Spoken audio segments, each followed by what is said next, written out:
I never thought I'd marry again. Disappointment leaves a mark you can't shake.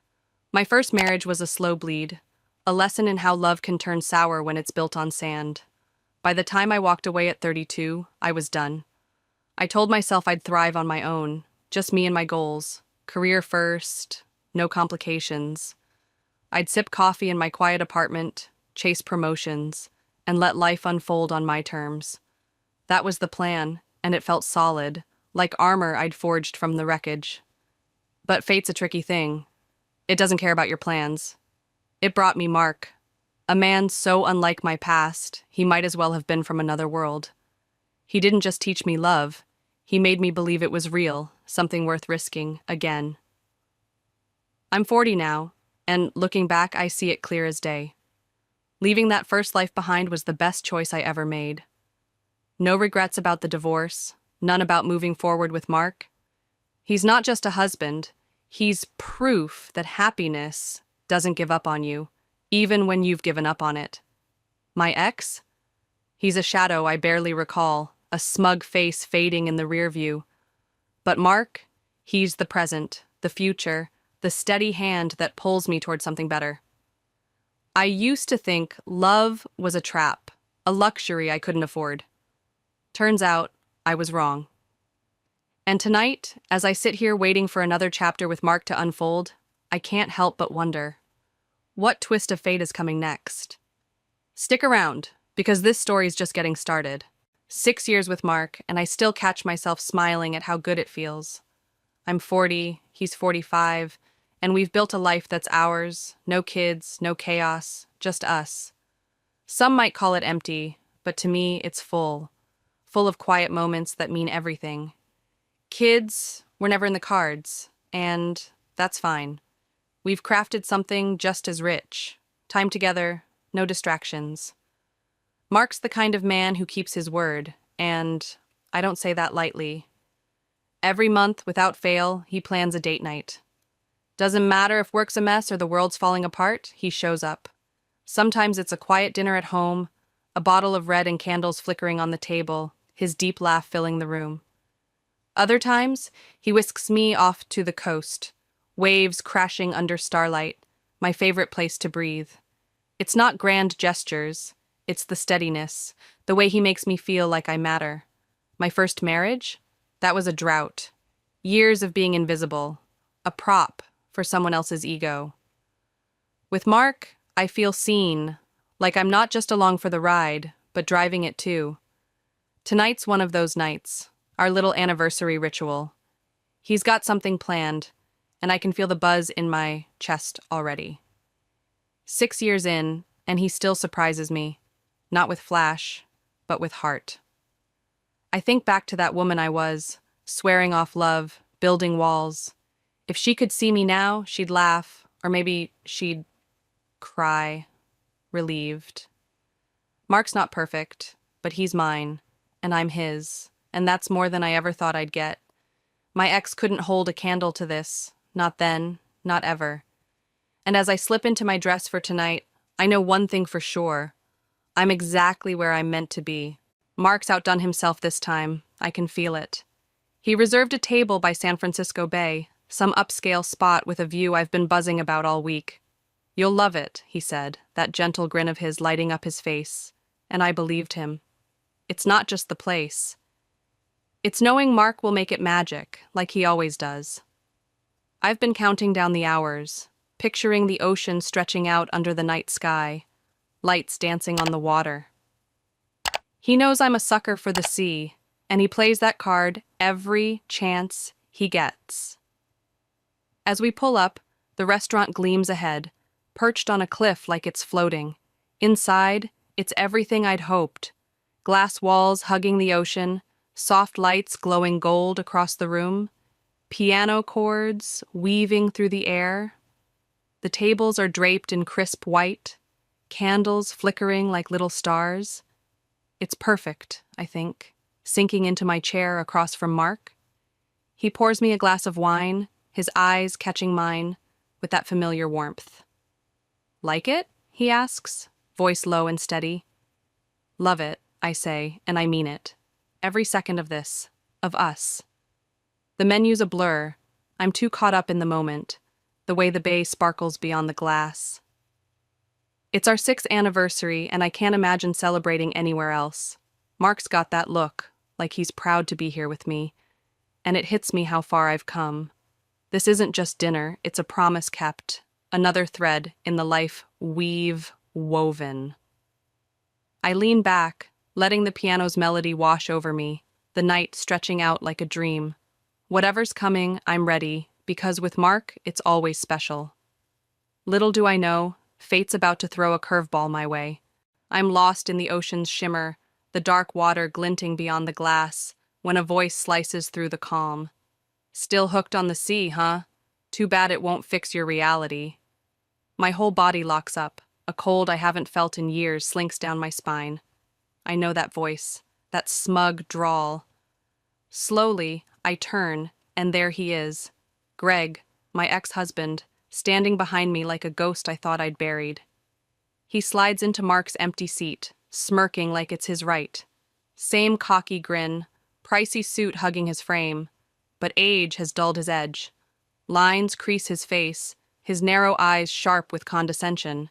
He's not the king he imagines, not anymore.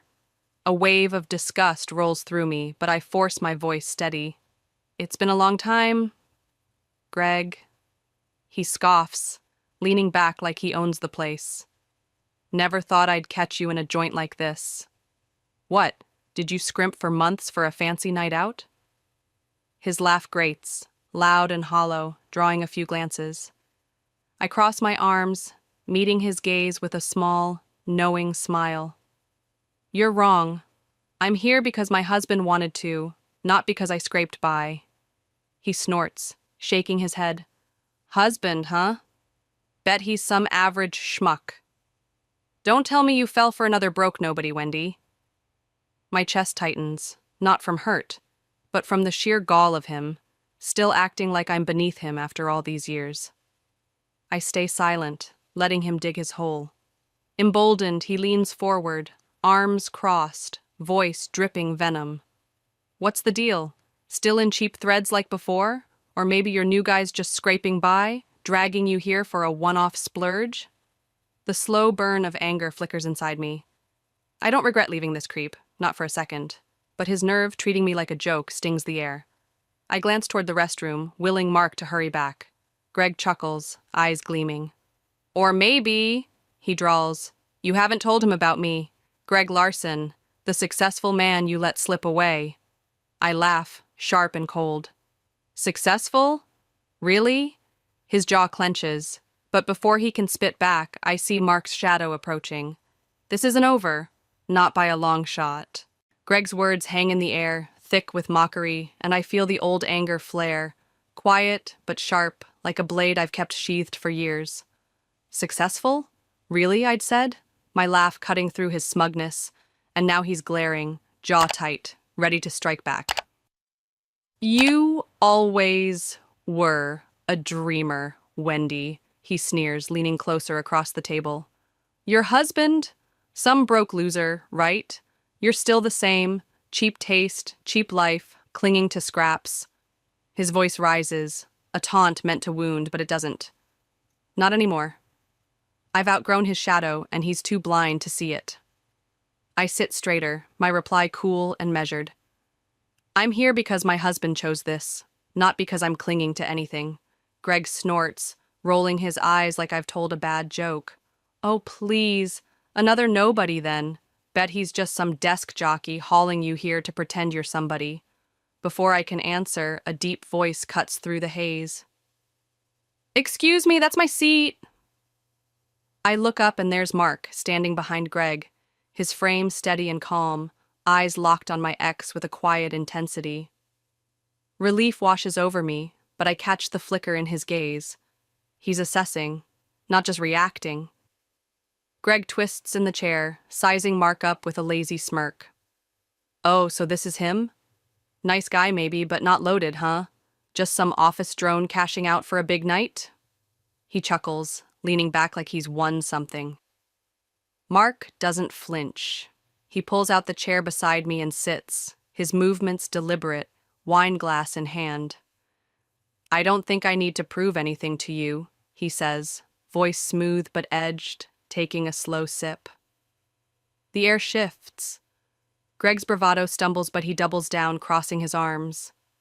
Smooth talker, I'll give you that. But let's be real. I know Wendy. She's got nothing of her own. If you're with her, you're not much better off. I clutch my glass tighter, not because his words sting, they don't, but because he still sees me as a punchline, a relic he can kick around. 10 years gone, and he's the same petty tyrant, blind to the life I've built. You're wrong, Greg, I say, my tone steady, eyes locked on his. I'm not the woman you remember. He laughs again, louder, shaking his head. Right, keep telling yourself that. What's this guy do? Push papers? Scrape by to impress you once a year? He's fishing now, baiting us both, and I feel the slow burn in my chest ignite. Mark sets his glass down, fingers resting lightly on the table. But I know him. Under that calm, he's coiled, ready. You done? He asks, voice low, almost bored. Greg grins, tilting his chin up. Not even close. I come here all the time, not some rare treat like you two. I've got the cash to live big, no worries. I glance at Mark, catching the faintest quirk of his lips, and I know he's seen through Greg's bluster too. The arrogance is a mask, and it's slipping. You come here often, I ask, my smile thin, testing him. Of course, Greg snaps, shrugging like it's obvious. Unlike you, I don't sweat the bill. He's so sure of himself, so smug, it's almost funny. Almost. I lean back, waiting, because I've learned something Greg never will. Pride, like his, always trips over itself. Mark's hand brushes mine under the table, a silent anchor, and I feel the tide turning. Greg's got no idea what's coming, and I'm done playing nice. The past might have walked in tonight, but it's not staying, not on his terms. Greg's boast about living big still echoes, and I'm half tempted to laugh at the sheer gall of it. But the moment shifts when a woman steps up to the table. I recognize her instantly, Lisa, Greg's current wife, the one he left me for all those years ago. She's a shadow of the spark she once had, face etched with exhaustion, dress clinging like it's a size too old. She drops a bill in front of Greg, her voice sharp. They need you to settle up now. Greg flinches, just a flicker, before pasting on that arrogant grin. No problem, he says, pulling out his wallet with a flourish, but his fingers hesitate, fumbling the card. Lisa crosses her arms, glaring. You bragged about this place, said you're a regular. So, why is it taking so long? The server takes the card, swipes it, then pauses, his face apologetic. I'm sorry, sir. This has been declined. Greg's smirk freezes, his eyes darting. Must be a bank glitch, he mutters, digging for another card. But the crack in his armor's showing. I catch Mark's glance and he murmurs, just for me. Not quite the regular he claimed, huh? A small smile tugs at my lips. I can't help it. Greg's scrambling now, handing over a second card. But Lisa's done. You said you come here all the time, she snaps, voice rising. Why's your card useless? I'm not doing this again. She turns on her heel, storming off, leaving Greg gaping after her. The server returns, shaking his head. This one's declined too, sir. A hush ripples around us. Heads turn, whispers hum. Greg's face darkens, a flush creeping up his neck, but he forces a laugh. Temporary glitch. I'm good for it. Mark chuckles, soft and cutting. Seems like things aren't what you claimed.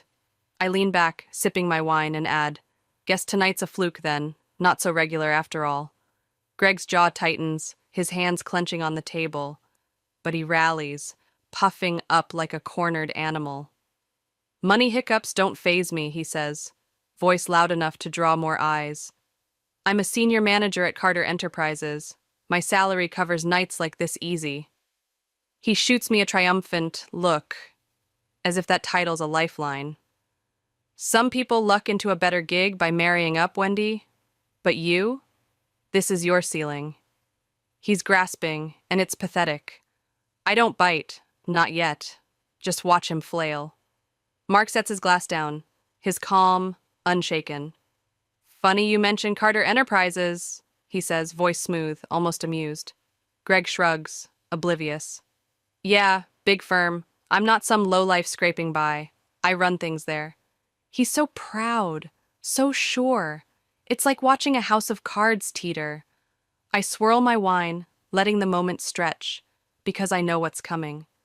Greg's built his whole night on this lie, this fragile ego, and it's crumbling under him.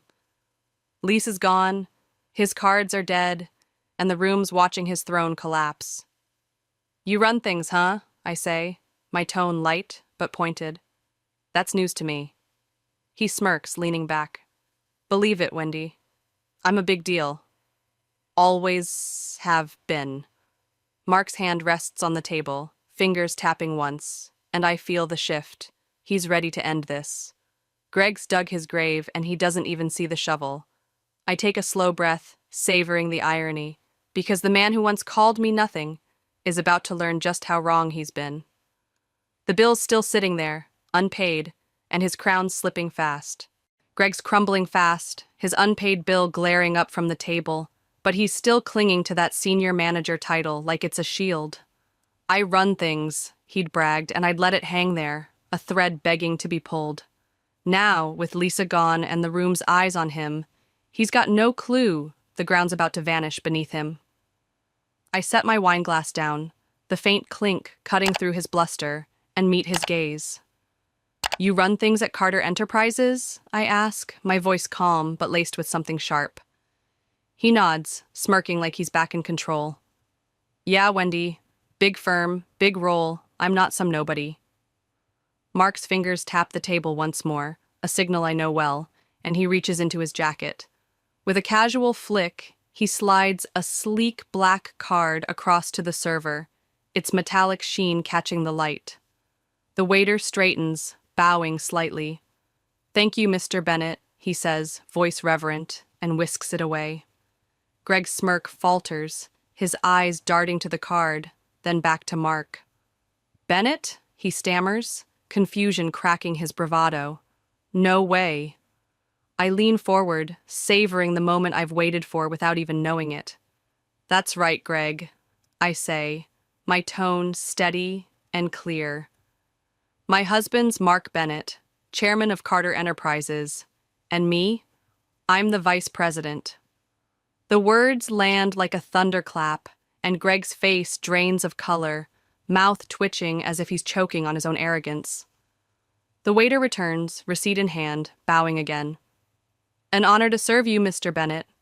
Mark takes the card back, slipping it into his pocket with a nod, then fixes Greg with a look, cool, unflinching. I don't care about Wendy's past, he says, voice low and firm. But I don't tolerate disrespect. Not to her, not to anyone. He pours more wine into my glass, a small gesture that feels like a crown after Greg's years of tearing me down. Greg's frozen, mouth half open, and I can see the gears grinding behind his eyes. Panic, disbelief, a slow dawning dread. This is a joke, right? He sputters, laughing nervously. You, vice president? You were just some low-level paper pusher. I shrug, crossing my arms, my smile faint but cutting. I was, but I didn't stay that way. After you, I got my degree, worked my ass off, climbed the ranks. Carter Enterprises saw what I could do. Not because of you, Greg, but despite you. His hands clench, knuckles white, and he turns to Mark, grasping. Bennett? I've heard the name, sure, but come on, her, vice president? Mark takes a sip of his wine, setting the glass down with a soft clink. She's not just capable, she's brilliant, my partner in everything. You, though? He pauses, eyes narrowing. Funny, I've never noticed you at Carter. The jab lands hard, and Greg's laugh dies in his throat. Never noticed me? He echoes, voice thin. I'm a senior manager. People know me. Mark tilts his head, unimpressed. Really? Because I've never heard your name come up. Not once. Makes me wonder if you're as big a deal as you think, or just some guy who slipped through the cracks. Greg's red now, sweat beading on his forehead, and I can't hold back a soft chuckle. So, Greg, I say, tilting my head, still think I'm just some broke woman scraping by for a night out? He stares, speechless, his whole world flipping upside down. I lean back, wine in hand, feeling the weight of a decade lift off me. You had your shot to know me, I add, voice quiet but firm. You blew it. The room hums around us, but Greg's a statue, stunned, humiliated, cornered by the truth. Mark's hand finds mine again, warm and steady, and I know this isn't just a win over Greg, it's a reclaiming of everything he tried to take. Greg's bill sits unpaid, his ego in tatters, and for the first time I'm not the one looking small.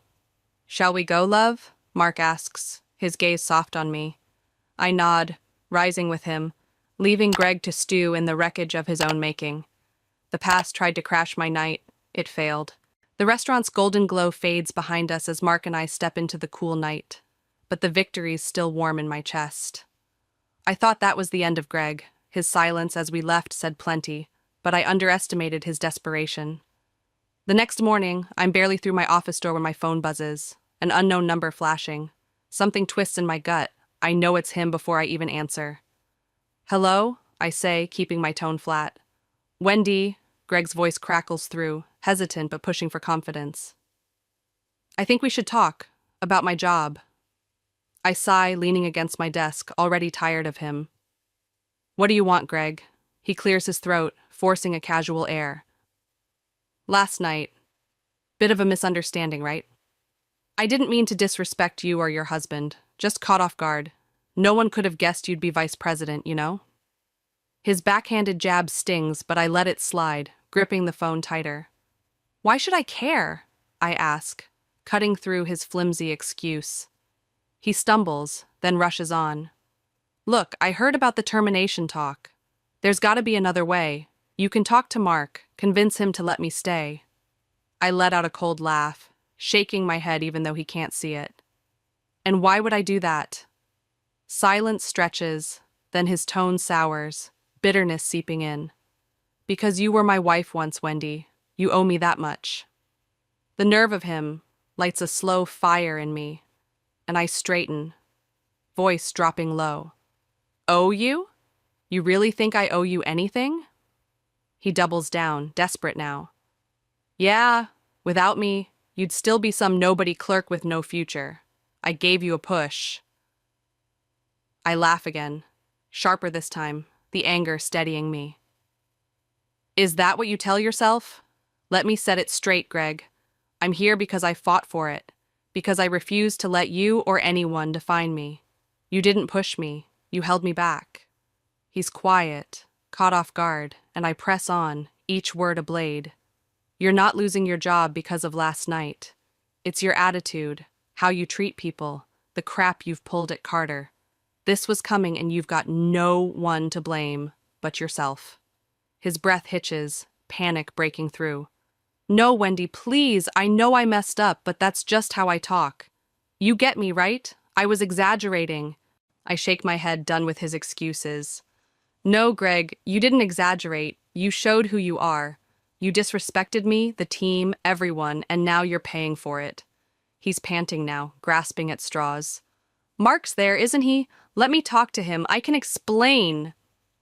I scoff, cutting him off. You think he'd listen after all you've said? Goodbye, Greg. I hang up, the line dead, and sink into my chair, a strange calm settling over me. He's flailing, but I'm free, freer than I've ever been. The past called today, begging for a lifeline. It didn't get one. Greg's plea still echoes in my mind as I walk into Carter Enterprises the next day, but it's Mark who decides his fate, not me. I find him in the conference room, papers stacked high, and he looks up with that knowing glint. He called, didn't he? He asks, pen poised. I nod, crossing my arms.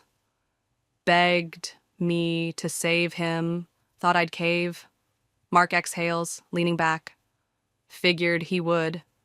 Instead of firing Greg outright, he signs a reassignment order. Ohio branch, a speck on the map, a nowhere office, with no clout. He can take it or quit, Mark says, voice cold and final. Word gets back fast. Greg explodes in HR. "I'm a senior manager," he shouts, fists clenched. "You can't send me to some backwater dump." But he's got no leverage, no choice.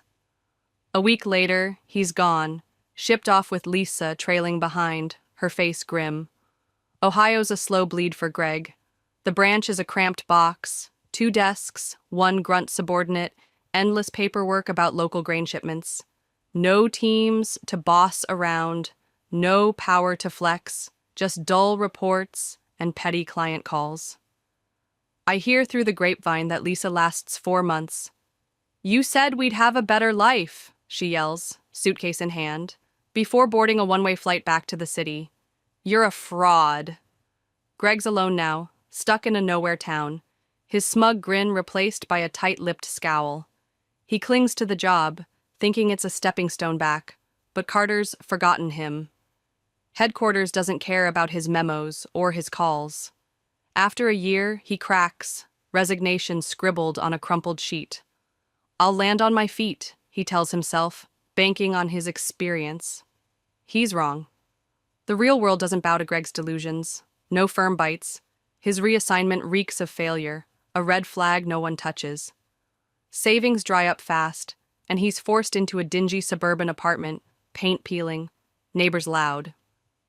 The only gig he snags is a night shift at a convenience store, $12 an hour, mopping floors at 3 a.m.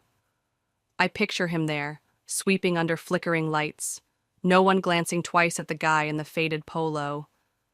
Customers shuffle in, truckers, teens, drunks. None know he once bragged about upscale dinners and corner offices. "I'm a big deal," he'd said, and now he's just the clerk who restocks the Slurpee machine. His kingdom's shrunk to a counter and a broom, and I can't help the sardonic twist in my gut. He built his tower on sand. It was always going to fall. Mark's choice wasn't cruel. It was just. Greg's fate wasn't luck. It was him. While Greg's sweeping floors in Ohio, my life's never been brighter. Mark and I keep our rhythm, those monthly date nights a thread that holds us tight.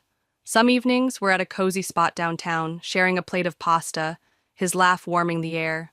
Others, we're in Sonoma, sipping wine under the stars, talking about everything and nothing. He's 45 now, still the man who saw me when I couldn't see myself. And I'm 40, grateful every day I took that leap. Work's a whirlwind. Vice president keeps me sharp, but Mark's my anchor, making time no matter how crazy it gets. Last weekend we drove up the coast, just us, the ocean breeze tangling my hair. "You happy?" he asked, hand on mine. "More than I thought I could be," I said, and it's true. I think about that woman I was, post-Greg, walls up, swearing love was a trap. She'd hardly recognize me now, thriving with a man who doesn't just promise but delivers. My first marriage was a cage. This one's a wide open sky. Greg's a faint echo, a lesson I learned and left behind. I don't gloat over his fall, not much, but it's a quiet justice, knowing I walked away and built something real.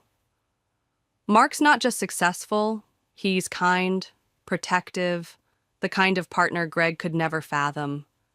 At Carter, we're a team, me steering strategy, him leading the charge, and it's more than I dreamed back when I was filing papers, head down. Leaving Greg wasn't just escape. It was a door to this.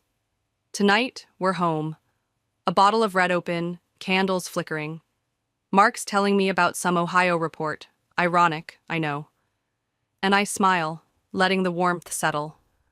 I'm not looking back with regret. I'm moving forward. Free. Greg's faded, a ghost of his own ego, while I've found my place. The past knocked, loud and ugly, but I answered with a life he'll never touch. That's my peace, earned, not given.